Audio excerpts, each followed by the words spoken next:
চান্দ্রবর্ষের যে কয়েকটি মাস কোরআন এবং সুন্নাহর দৃষ্টিতে খুবই গুরুত্বপূর্ণ, তাৎপর্যপূর্ণ, ফজিলতপূর্ণ, তার মধ্যে একটি হলো রজব মাস, যে মাসটি শুরু হয়েছে কয়েকদিন হলো।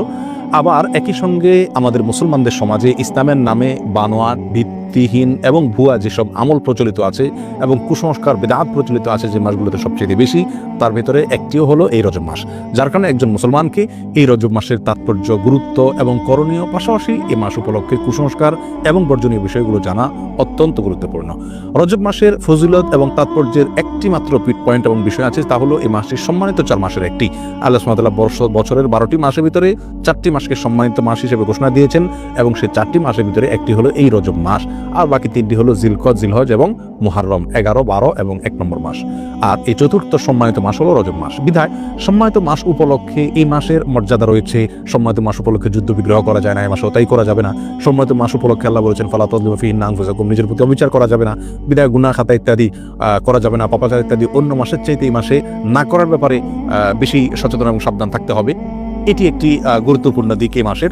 এর বাইরে রজব মাসের ফজিলত এবং মর্যাদাকে কেন্দ্র করে কোরআন এবং সুন্নাহর বিশুদ্ধ সূত্রে একটি হাদিসেও বর্ণিত হয় নাই। বিধায় একটি মাত্র মর্যাদার দিক হলো এই মাসের সম্মানিত মাসের একটি মাস। এ মাসকে কেন্দ্র করে যে সমস্ত ভুল ধারণা বা কুসংস্কার আমাদের সমাজে প্রচলিত আছে এবং সমাজে ছেয়ে আছে, তার ভিতরে প্রধান এবং সবচেয়ে বড় কুসংস্কারের বিষয় হলো অনেকেই মনে করেন রজব মাসটি হলো মেরাজের মাস এবং এই মাসের 27 তারিখে রাসূল আকরাম সাল্লাল্লাহু আলাইহি ওয়াসাল্লামের মেরাজ হয়েছে, এই ধারণা অনেক মুসলমানরা রাখেন এবং অনেকের ভিতরে এটা বদ্ধমূল আছে। শুধু তাই নয়, আমাদের সমাজে রজব মাসে চাঁদ উঠলে পত্রপত্রিকাতে, মিডিয়াতে দেখবেন যে সেখানে সংবাদের শিরোনাম করা হয় এভাবে যে পবিত্র রজব মাসে চাঁদ দেখা গিয়েছে, অতএব অমুক তারিখে শবে মেরাজ, অর্থাৎ সেই হিসাবে 27 তারিখ হয় অমুক তারিখ আর সেদিন শবে মেরাজ, অর্থাৎ রজব মাস মানেই হলো মেরাজের মাস। এ মাসের মূল প্রতিপাদ্য বিষয় হলো মেরাজ, যার কারণে এই মাসের অনেক ফজিলত এবং অনেক গুরুত্ব এবং মর্যাদা আছে বলে অনেকে মনে করে থাকেন, অথচ এর সাথে কোরআন এবং সুন্নাহর ন্যূনতম কোনো সম্পর্ক নাই। হাদিস শাস্ত্রের ইতিহাসে সবচেয়ে বড় মাপের হাদিস বিশারদদের একজন হলেন হাফিজ ইবনে হাজার আল আসকালানি রাহিমাহুল্লাহ। হাফিজ ইবনে হাজার আসকালানি রাহিমাহুল্লাহ নাম জানেন না অথবা তার ইলম থেকে উপকৃত হননি এমন একজন আলেমও সারা পৃথিবীতে খুঁজে পাওয়া কঠিন হবে। সেই হাফিজ ইবনে হাজার আল আসকালানি রাহিমাহুল্লাহ বলেছেন যে ওয়াদাকারা বাজুল কুসা আছে, কোন কাহিনী রিসাইটার, কোন গল্পবাজ বক্তা তারা মানুষদেরকে বলে বা গল্পবাজ লেখক তারা মানুষদেরকে জানায় যে নবী রাসূলুল্লাহ সাল্লাল্লাহু আলাইহি ওয়াসাল্লামের মেরাজের ঘটনা নাকি রজব মাসে হয়েছে এবং রজব মাসের 27 তারিখে হয়েছে। তিনি বলেন যে ওয়াদালিকা কিজবুন, আর একটা মিথ্যাচার। নবী আলাইহিস সালামের নামে তিনি রজব মাসের 27 তারিখে তার মেরাজ হয়েছে এরকম কোনো গ্রহণযোগ্য বর্ণনা পাওয়া যায় না। নবী রাসূলুল্লাহ সাল্লাল্লাহু মেরাজ হয়েছে এটি ঠিক এবং ইসরা হয়েছে সেটি কোরআন দ্বারা প্রমাণিত, বিদায় সেটাকে অস্বীকার করলে ইমানই থাকবে না, সেটি আরেক বিষয়। কিন্তু রজব মাসে হয়েছে এবং রজব মাসের 27 তারিখে হয়েছে, এর কোনো ভিত্তি, গ্রহণযোগ্য কোনো ভিত্তি কোরআন অথবা সহিহ সুন্নাহর কোথাও পাওয়া যায় না। নবী আলাইহিস সালামের মেরাজটা ঠিক কোন মাসে হয়েছে, কোন দিনে হয়েছে, কোন সময় হয়েছে, এই প্রসঙ্গে ইমাম ইবনে তাইমিয়া রাহিমাহুল্লাহ বলেছেন যে বিশুদ্ধ কোনো বর্ণনা দ্বারা কোনো মাসের কথা নিশ্চিতভাবে জানা যায় না, কোনো দিনের কথা জানা যায় না, কোনো সময়ের কথা, তারিখের কথা জানা যায় না যে অমুক তারিখে অমুক দিনে অমুক মাসে নবী সাল্লাল্লাহু মেরাজ হয়েছে এটি নিশ্চিত, কিন্তু তার তারিখটা সংরক্ষিত নয় এবং এ বিষয়ে যতগুলো বর্ণনা পাওয়া যায় তার কোনোটি গ্রহণযোগ্য নয়।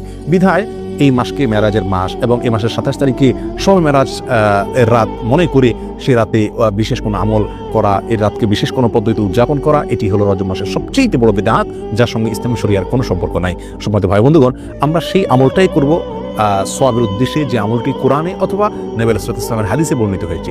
এর বাইরে কোনো কিছু যদি আমরা করি সেটার নাম বিদআত হবে। বিধায় রজব মাসকে কেন্দ্র করে এই মেরাজ উদযাপন করা, শবে মেরাজ উদযাপন করা, এগুলো সবগুলো বিদআত হবে, এগুলো সবগুলো পরিত্যাজ্য হবে। আল্লাহ তাআলা আমাদেরকে বুঝার তৌফিক দান করুন। সম্মানিত ভাইরা, যদি আমরা ধরেও নেই যে রজব মাসেই এবং রজব মাসের 27 তারিখে নবী আলাইহিস সালামের মেরাজ হয়েছে, তারপরও একটা কথা থেকে যায়, তা হলো নবী আলাইহিস সালামের মেরাজ হয়েছে মক্কায় এবং মক্কার শুরুর দিকে। তিনি এই মেরাজের ঘটনার পরে মক্কায় দীর্ঘদিন ছিলেন, মদিনায় দীর্ঘদিন ছিলেন, তার মৃত্যুর পরে তার সাহাবা ইকরাম দীর্ঘদিন ছিলেন।